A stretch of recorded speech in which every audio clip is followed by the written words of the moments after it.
Greetings, my dear viewer. You're on the channel The Price of Cheating.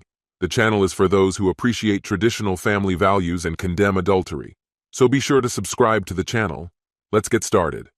Ben stretched out on the couch, his thoughts spinning after Jane dropped an unexpected bombshell. A full month abroad for work. A career-defining project, as she described it. Her boss had entrusted her with a critical assignment that demanded her presence overseas. A mixture of pride and apprehension surged through him. He admired her drive, but the idea of being apart for so long weighed heavily on his heart. Since their wedding, they'd never been separated for this length of time.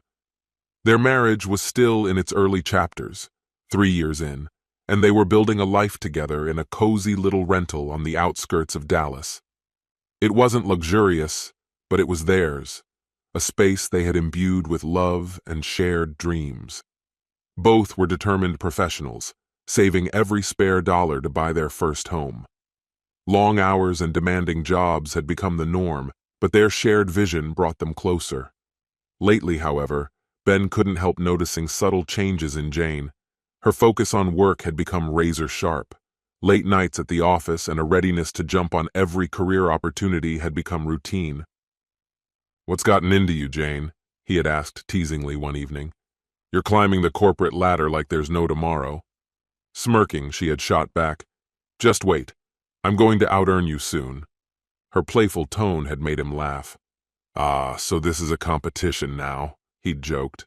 At the time, it seemed like light-hearted banter. But now, as he watched her methodically pack her suitcase, her determined expression unsettled him. Jane had always been ambitious, but this felt different. She spoke about impressing her superiors and taking on tougher challenges with a seriousness that hinted at something deeper. Despite the pang of impending loneliness, Ben felt an overwhelming sense of pride. Watching her carefully fold each item of clothing, he couldn't resist teasing, "Looks like I'll be married to a CEO someday." Jane grinned, tossing him a mock glare. "You'd better get used to bragging about me," she quipped. Her confidence eased some of his worries, and as they hugged, he felt a glimmer of hope that they'd manage this transition just fine. The morning of Jane's departure was bittersweet. She double-checked her bags, ensuring everything was ready for her trip.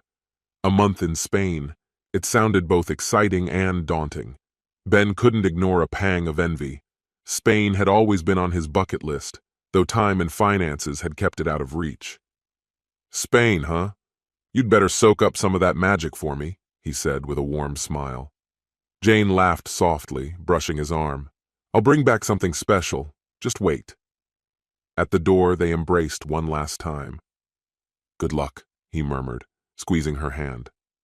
"Love you," she said, her eyes full of affection before she stepped out the door. The first week without Jane was quiet. Ben slipped into a solitary routine, their connection limited to brief, reassuring texts. She was busy, as expected, but seemed to be thriving.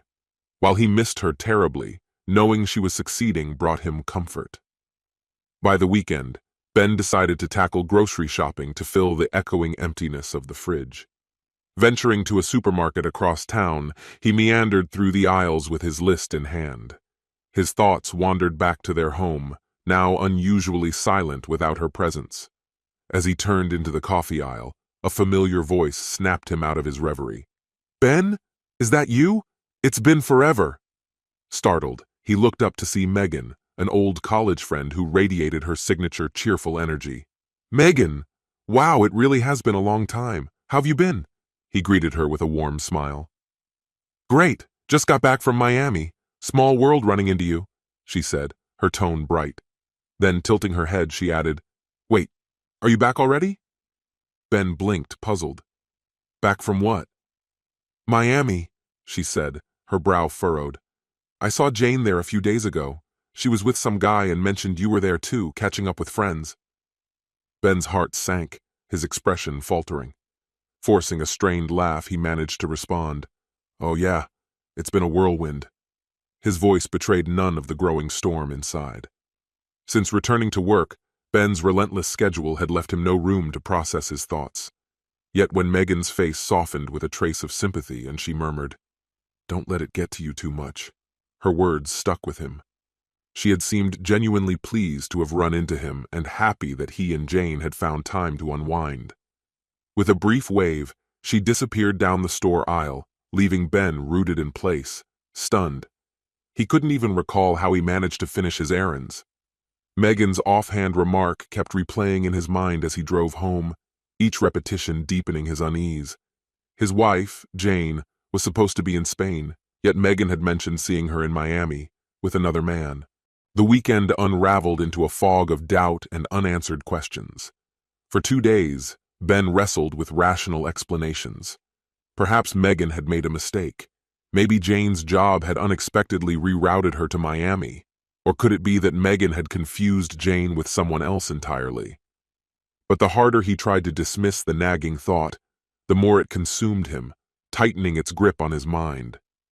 By Monday morning, the uncertainty became unbearable. He needed answers. Summoning his courage, Ben decided to call Jane's office, adopting an identity that wasn't his own.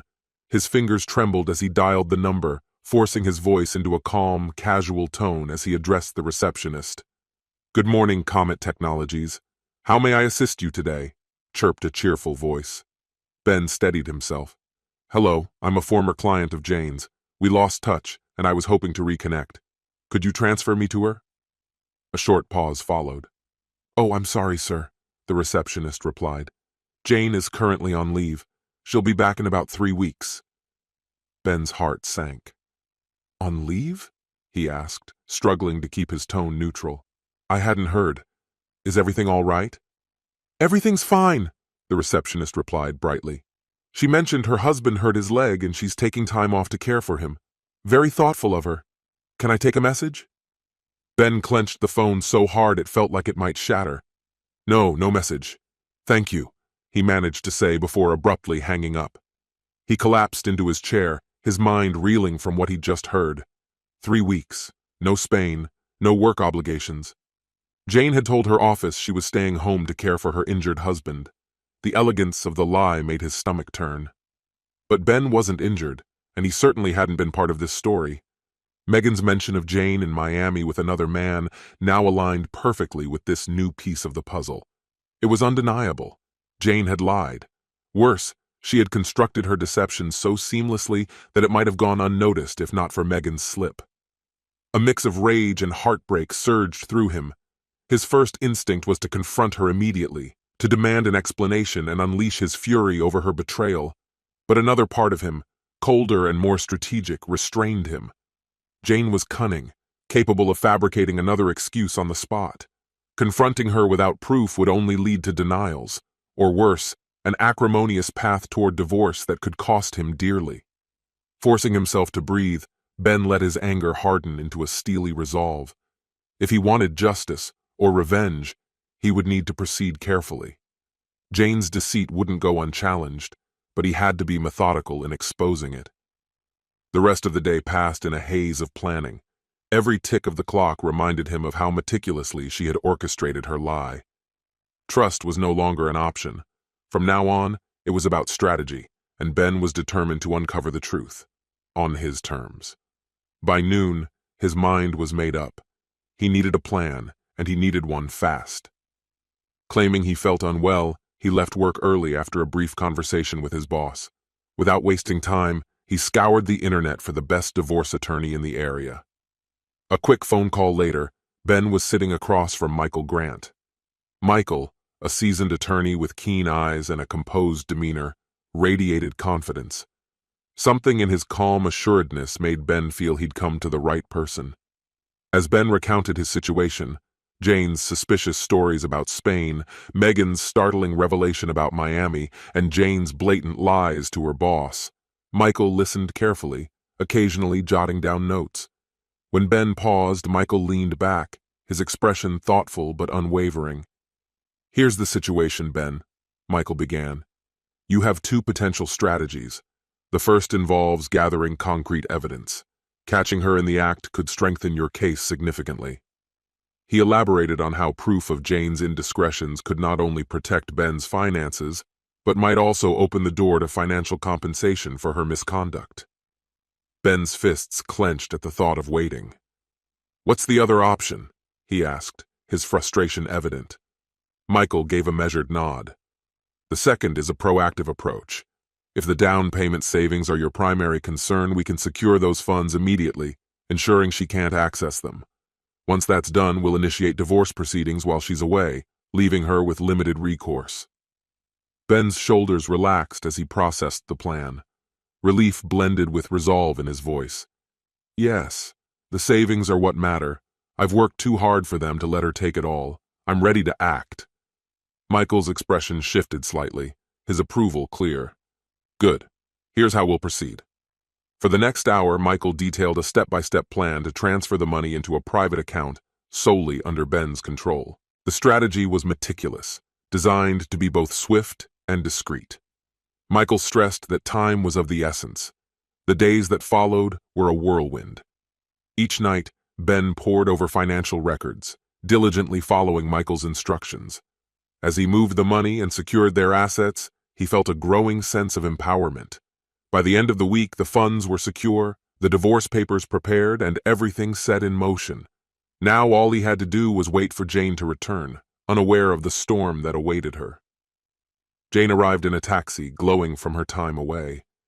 The tan on her skin reflected days spent in the sun, while her mind replayed memories of laughter, beaches, and the freedom she'd savored during her so-called work trip.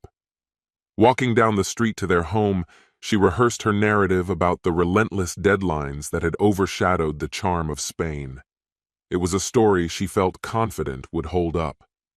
As she neared the driveway, an unfamiliar car caught her eye. She frowned but dismissed it, assuming Ben might have a guest. She reached into her purse for her keys, but before she could unlock the door, it swung open. Standing in the entryway was a woman in her mid-30s, her expression warm but tinged with something that unsettled Jane. Beside her stood a young boy clutching a basketball, his curious eyes taking Jane in. Thrown off guard, Jane managed a polite smile. "Excuse me, but who are you and what are you doing in my house?" The woman's smile grew, though her tone remained calm and assured. "You must be Jane," she said, her voice almost friendly. Jane nodded, her unease mounting. The woman continued before Jane could respond further.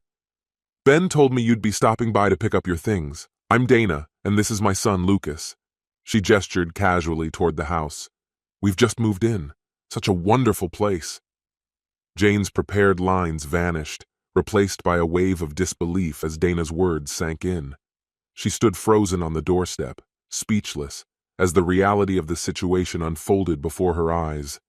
As Jane stepped onto the porch, an overwhelming sense of vertigo struck her, as if the earth beneath her feet had disappeared. Her suitcase slipped from her hand, hitting the ground with a muted thud, but she hardly noticed. Her gaze, wide with shock, locked on Dana, while her lips moved soundlessly before finally croaking out, "Moved in? What do you mean you've moved in?"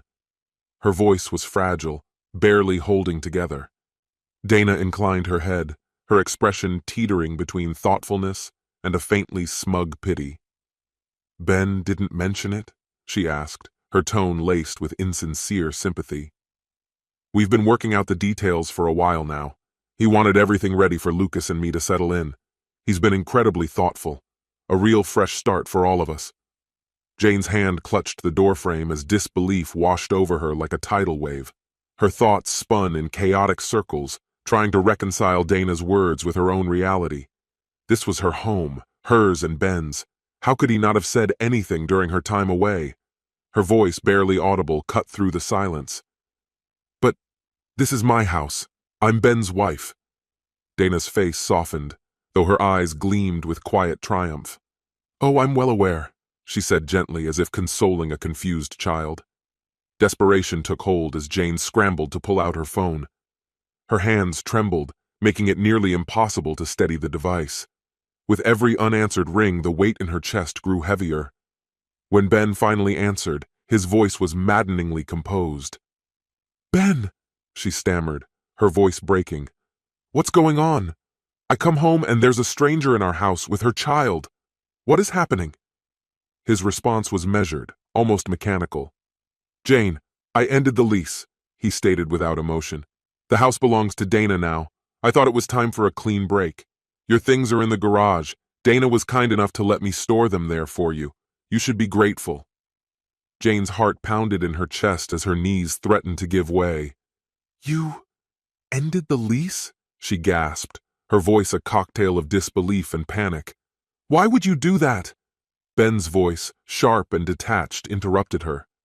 "There's a folder with the divorce papers on the passenger seat of your car," he said curtly. "Sign them at your convenience. I'll see you in court." Before she could respond, the line went dead. Any attempts to call him back were met with the finality of a blocked number. Jane stared blankly at her phone as waves of humiliation, rage, and sorrow swept over her. Her knees buckled, and tears streamed freely down her face. Dana approached, her demeanor unshaken, and rested a hand on Jane's shoulder. "I'm sorry this is happening to you," she said with a veneer of concern. "Your things are in the garage. I hope you find everything you need." Jane couldn't summon a reply. Turning on autopilot, she walked toward the garage, her vision blurred with tears. Inside, she found a few boxes stacked haphazardly, her life condensed into careless piles. Atop one of the boxes sat a folder labeled "Divorce Papers" in bold, unfeeling letters. Her breath hitched as the enormity of her new reality sank in. Clutching the folder, she stumbled to her car, sliding into the driver's seat. She gripped the steering wheel as if it were the only thing keeping her from unraveling completely. Without looking back, she started the engine and drove aimlessly, her tears blurring the road ahead as she sought a shred of solace in the chaos of her unraveling life. 5 days later, the two of them faced each other across the cold expanse of a sterile courtroom. The love they once shared was now a distant memory, replaced by an oppressive tension that filled the air. Jane, still raw from the betrayal, didn't hold back. Her words dripped with anger and pain as she portrayed Ben as manipulative, cold, even cruel. She wanted the court to see him for what she believed he had become, the destroyer of their marriage. Meanwhile, Ben sat impassively, his expression calm, his responses deliberate and devoid of emotion. Nothing she said seemed to faze him. Every exchange, every word spoken in that courtroom felt like another nail sealing the coffin of the life they had once built together. The bond that had once tethered them was gone, shattered beyond recognition, leaving only bitterness and finality in its place. Ben entered the meeting with a collected presence, adhering strictly to his lawyer's counsel, remain unshaken and unbothered, no matter how sharp Jane's words or how icy her glares. Her barbs, though cutting, seemed to glance off him as he concentrated on one vision, the future he was carving out for himself, one free of her. By the close of the session, exhaustion weighed on him, but beneath it lay a firm resolve. He needed a break, some air to clear his mind. That evening, he reached out to a few old college friends and joined them at a nearby bar for a night of conversation and nostalgia. The group settled into a cozy booth, the air soon buzzing with stories and laughter. Ben, still grappling with the emotional toll of the day, offered only vague references to his divorce, muttering about irreconcilable differences, without delving into the sordid details. Picking up on his hesitation, his friends avoided probing too deeply, instead steering the conversation toward lighter topics. The camaraderie grew, their teasing and jokes offering Ben a brief respite. As the evening wore on, Ryan excused himself to visit the restroom. Ben's gaze followed Ryan, catching something peculiar. Turning to John, he smirked. "What's going on with Ryan? Did he fall into a vat of tanning oil, or is this his audition for the bronzed lifeguard look?" John chuckled, shaking his head. "Yeah, he does look like he's trying out for a beach commercial. He mentioned a trip recently. Miami, I think. Pretty sure he went with some girl." The name of the city struck Ben like a bolt. His demeanor shifted as unease settled over him. "Miami?" he asked sharply. "Are you sure about that?" John gave Ben a quizzical look, noticing his sudden tension. "Yeah, that's what he said. Why? Something wrong?" Ben's jaw tightened, his thoughts racing. Miami wasn't just any city. Jane had told him she'd been there recently, with someone else. A chilling suspicion began to crystallize. John's face mirrored Ben's growing alarm as the implications hit him. "Wait a second. Are you saying you think Ryan and Jane? Ben's silence was confirmation enough. John's expression darkened, anger flickering in his eyes. That's messed up. Loyalty doesn't mean much to some people, huh? Ben's mind churned with rage and betrayal, but he kept his composure. If Ryan had been Jane's mysterious Miami companion, his phone might hold the evidence Ben needed. A plan began forming. Leaning toward John, he spoke in a low, firm tone. When Ryan comes back, I need to get a look at his phone. Can I count on you if things get ugly? John smirked, a spark of determination in his eyes. You know I've got your back. Moments later, Ryan returned, unaware of the storm brewing at the table. As he took his seat, Ben adopted an easy tone, masking his intent. Hey, Ryan, he said casually. Got any vacation recommendations? Thinking of heading somewhere warm? Ryan laughed nervously, caught off guard. The usual spots. Ben leaned in, feigning curiosity. Come on, show me some of your beach photos. Need a little inspiration for my trip. Ryan hesitated, but under the guise of camaraderie, he unlocked his phone and started scrolling through his photos. Before he could react, Ben moved swiftly, grabbing the phone from his hand. What the hell, man? Ryan shouted, lunging to retrieve it, but John and the others quickly intervened, blocking his path. Calm down, Ben said, his tone ice-cold as he navigated the phone. Just checking something. Ryan's protests became white noise as Ben scrolled through the gallery, each image confirming his worst fears. There they were, photo after photo of Ryan and Jane in Miami. One captured them lounging on the sand, another laughing over cocktails, their bodies close and their expressions unmistakably intimate. Each picture was a fresh wound, cutting deeper than the last. Ben, steady despite the tempest inside him, forwarded the damning images to his own phone. Ryan's frantic attempts to regain his device were futile. The betrayal was laid bare, the proof now undeniable. Though the realization hit him like a punch, Ben knew one thing for certain. The truth, no matter how painful, was finally his to hold. The pictures told the tale with undeniable clarity.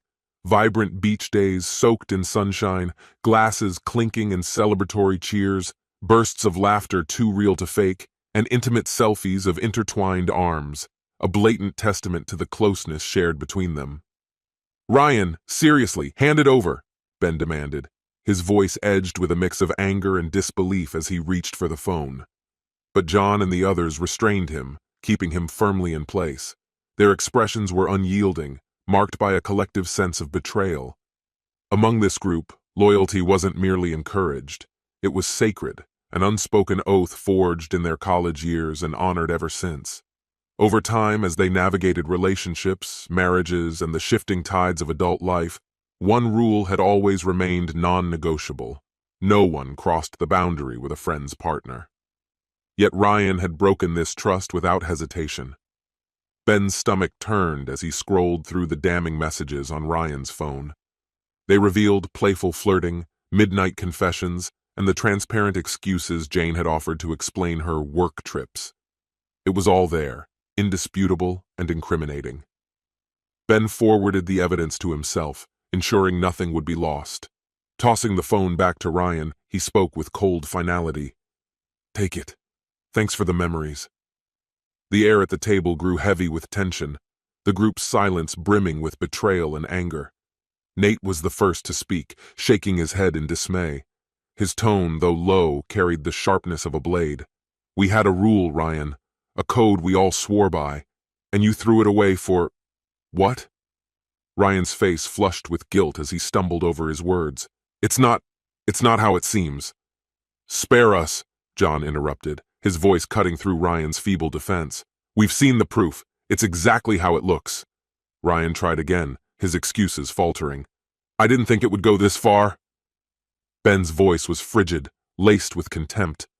You didn't think? You didn't think about loyalty, about your friends, about decency? No, Ryan. You only thought about yourself.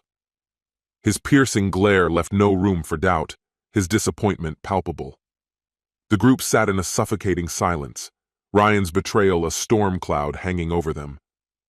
After a long pause, Ben rose to his feet, his expression resolute. He looked down at Ryan, his voice devoid of emotion. "There was a time I might have knocked you out for this, but you're not worth it. You'd just run crying to the police anyway." Ryan flinched at the harsh words, but Ben simply shook his head, disgusted.